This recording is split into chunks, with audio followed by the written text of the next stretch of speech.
Okay, maglagay ako ng cooking oil, mantika. Yan. At sibuyas.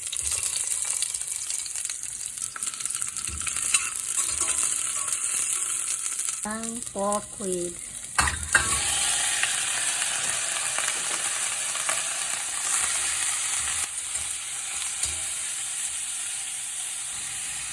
Then, lagyan natin ng paminta.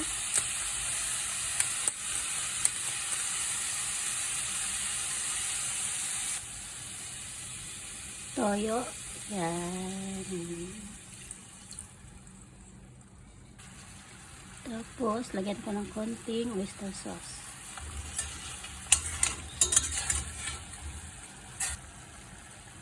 Siyempre, 1 cup water.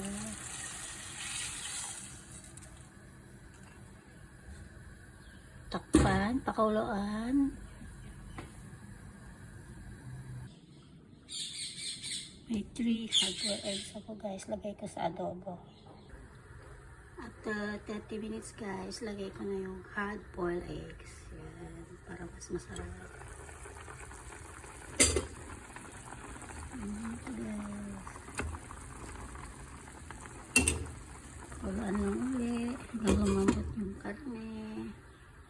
Okay guys, ito. Isang oras ko na siyang pinakuluan. Yay! Luto na.